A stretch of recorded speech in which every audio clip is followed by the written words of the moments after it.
السلام علیکم محترم ناظرین، آج ہم آپ کو ایک ایسا قصہ سناتے ہیں جس سے نیکی اور بدی واضح ہو جاتی ہے۔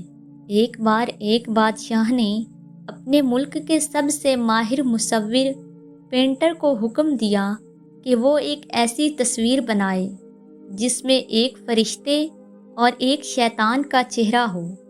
وہ چاہتا تھا کہ یہ تصویر اس کے دور کی سب سے خوبصورت اور یادگار فنکاری بن جائے۔ مصور نے سب سے پہلے فرشتے کی تصویر بنانے کا سوچا، کیونکہ وہ اصلی فرشتہ تو دیکھ نہیں سکتا تھا، اس لیے ایک خوبصورت اور معصوم بچے کو ڈھونڈا اور اس کی تصویر بنائی۔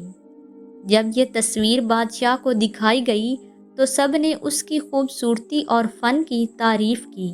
اب مصور کو ایک ایسا چہرہ چاہیے تھا جو شیطان کی تصویر کے لیے موزوں ہو۔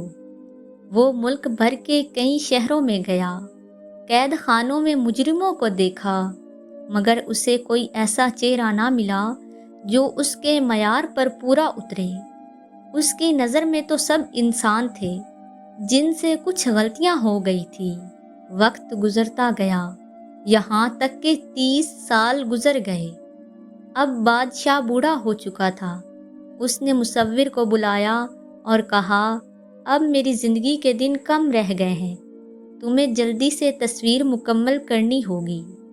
مصور نے پھر سے تلاش شروع کی اور آخر کار ایک اجڑی ہوئی ویران جگہ میں اسے ایک ایسا آدمی مل گیا جس کا چہرہ بالکل ویسا تھا جیسا وہ شیطان کی تصویر کے لیے چاہتا تھا۔ وہ آدمی بدحال، بکھرے بالوں والا، جرائم پیشہ اور شکل سے بہت خوفناک لگ رہا تھا۔ مصور نے اس سے کہا، اگر تم اجازت دو تو کیا میں تمہاری تصویر بنا سکتا ہوں اور اس کے بدلے تمہیں اچھے پیسے دوں گا۔ اس آدمی نے خاموشی سے ہاں کر دی، لیکن جیسے ہی مصور نے تصویر بنانی شروع کی، وہ آدمی رونے لگا۔ مصور نے حیرانی سے پوچھا، تم کیوں رو رہے ہو؟ وہ بولا، 30 سال پہلے جس بچے کی تم نے فرشتے والی تصویر بنائی تھی، میں وہی ہوں۔